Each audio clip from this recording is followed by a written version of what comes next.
आती है kinds of micro organism, कितने तरीके के अलग अलग माइक्रो ऑर्गेनिजम्स होते हैं, कौन कौन से माइक्रो ऑर्गेनिजम्स होते हैं, हम वो पढ़ने जा रहे हैं। Kinds of microorganisms, major kinds of microorganisms include, जो मेजर काइंड, जो सबसे मेजर जो इंपॉर्टेंट, जो सबसे माइक्रो ऑर्गेनिजम्स होते हैं वो हमें इंक्लूड किए गए, नीचे बताए गए। सबसे पहले है बैक्टीरिया, उसके बाद में है फंजाई, थर्ड है प्रोटोजोआ, फोर्थ है एल्गे और फिफ्थ है वायरसेस। क्या क्या चीजें हैं बच्चों? सबसे पहला है बैक्टीरिया, दूसरा है फंजाई, थर्ड है प्रोटोजोआ, फोर्थ है एल्गे और फिफ्थ है वायरसेस। ठीक है बच्चों, तो अब हम आगे रीड करते हैं इसके बारे में।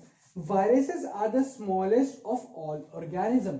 बच्चों जो वायरस होता है, आपको अच्छे से पता होगा कि वायरस की वजह से अभी कौन सी बहुत बड़ा पैंडेमिक जो हो गया, जो बहुत बड़ी डिजीज सब में फैल रही है, वो किस वायरस की वजह से फैल रही है? वो कोरोना वायरस की वजह से फैल रही है। वायरस जो होता है बच्चों, वो सबसे छोटा ऑर्गेनिज्म होता है दुनिया में। अगर कोई सबसे छोटी चीज जिंदा है तो वो होती है वायरस। ठीक है बच्चों, उसके बाद में they are quite different from other organism. ये बच्चों बहुत अलग तरीके के होते हैं बाकी जिंदा ऑर्गेनिजम्स के मुकाबले। Strictly speaking they can not be grouped along with the living organism और माइक्रो ऑर्गेनिज्म। अगर हम इसको रखना चाहें कि किस श्रेणी में आता है, कि ये जिंदा है, कि ये मुर्दा है, कि ये ऑर्गेनिज्म है, कि माइक्रो ऑर्गेनिज्म है, तो हम उसको इतनी आसानी से नहीं रख सकते। They lie on border line dividing the living and the non living things.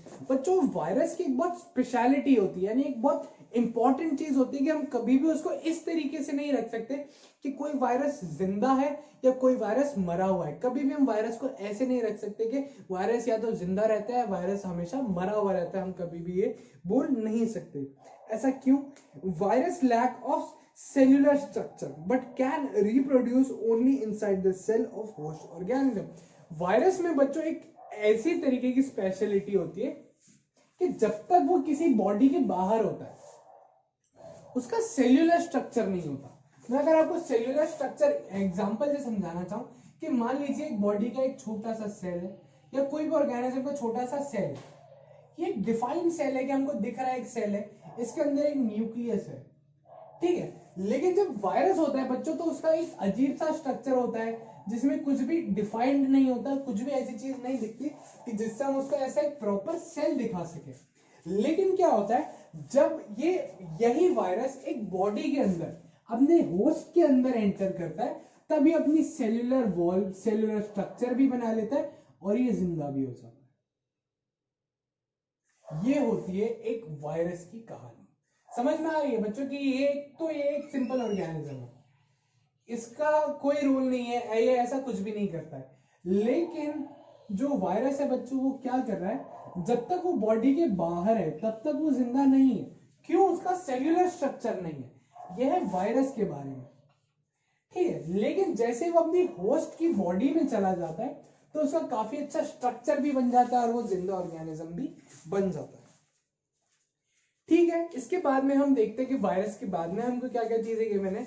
These microorganisms in structure may be unicellular like bacteria, some algae and protozoa और multicellular many celled। ये जो बच्चों अलग अलग तरीके के जो हम देखते हैं कि ये अलग अलग तरीके के ऑर्गेनिजम्स हैं, जो हम देख रहे हैं यहाँ पे, हम पढ़ रहे हैं कि इतने सारे ऑर्गेनिज्म हैं।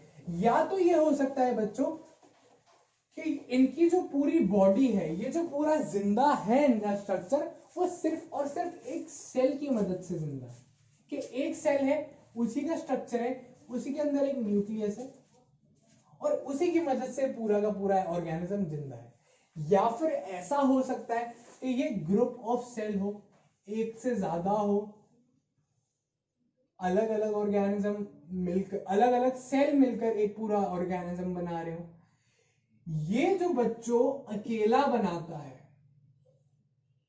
ये जो अकेला होता है, जो अकेले में ही एक पूरा ऑर्गेनिज्म होता है, ये कहलाता है यूनिसेल्यूलर ऑर्गेनिज्म। यूनि का मतलब होता है बच्चों सिंगुलर। यूनि हमने यहां लिख रखा है कि यूनि जो होता है इसका मतलब सिर्फ एक, सेल्यूलर यानी सेल वाला, और माइक्रो ऑर्गेनिज्म समझे स्टूडेंट्स कि ये जो ऑर्गेनिज्म होगा इसमें सिर्फ एक सेल होगा, सिर्फ एक सेल की मदद से जो पूरा ऑर्गेनिज्म है ये जिंदा रहेगा। इसको बाकी सेल्स की जरूरत नहीं है, सिर्फ एक सेल के बलबूते पे आराम से ये पूरा जी सकता है अपने। इसी के विपरीत, इसी के उल्टा बच्चों मल्टी सेल्यूलर ऑर्गेनिज्म होता है।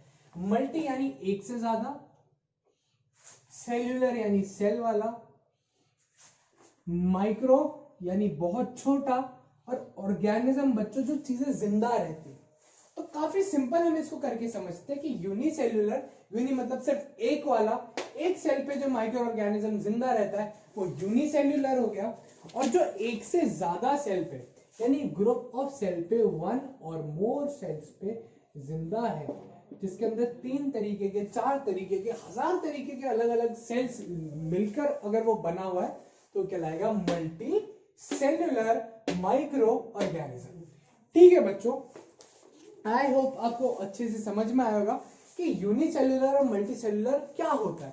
अब हम एग्जांपल्स देखते हैं कि यूनिसेल्यूलर और मल्टीसेल्यूलर के क्या एग्जांपल्स हमको गिवन है। अगर आप बुक में भी देखेंगे बच्चों तो सबसे पहले दे रखा है unicellular micro organism, unicellular micro organism. सबसे पहले बच्चों प्लांट, प्लांट के अंदर कौन कौन से अलग अलग यूनिसेल्यूलर यानी सिंगल सेल वाले होते हैं। सबसे पहला है एल्गे, इसके अंदर हमको कोलोरा का एक एग्जांपल दे रखा है, ठीक है। उसके बाद में दूसरा है फंजाई, फंजाई के अंदर हमको यीस्ट का एग्जांपल दे रखा है, और तीसरा है बैक्टीरिया। तो ये जो 3 है बच्चों ये सिंगल सेल्यूलर है। एनिमल्स में हमको एग्जांपल किसका दिया हुआ है बच्चों कि कौन कौन से एनिमल्स होते हैं वो सिंगल सेल्यूलर होते हैं, यानी सिर्फ एक सेल पे जिंदा है। उसका प्रोटोजोआ में बच्चों एग्जांपल है, पहला है अमीबा, दूसरा है यूग्लिना, और तीसरा है पैरामीशियम। क्या है? सबसे पहला है अमीबा, आप बुक में भी रीड करते जाइए, अमीबा, यूग्लिना, और तीसरा है पैरामीशियम।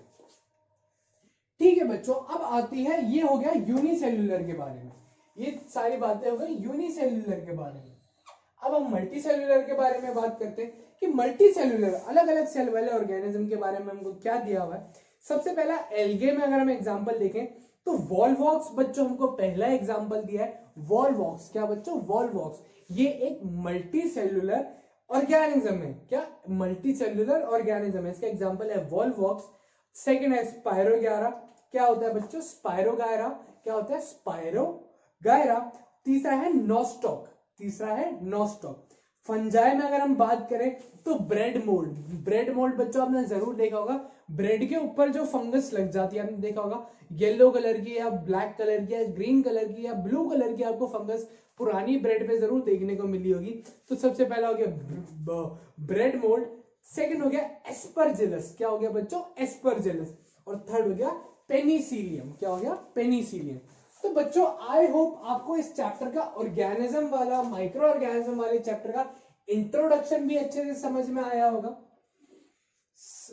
यूनिसेल्यूलर और मल्टी सेल्यूलर आपको अच्छे से कॉन्सेप्ट समझ में आया होगा कि इन दोनों का क्या मतलब है। जरूर आपको थोड़ी प्रॉब्लम आ रही होगी एग्जांपल्स याद करने में, लेकिन आप बार बार एग्जांपल्स रिपीट करके सुने और बार बार उनको रीड करने की कोशिश करेंगे तो आपको जरूर याद हो जाएंगे। इसके बाद की चीज हम किसी नेक्स्ट वीडियो में पढ़ेंगे। Thank you.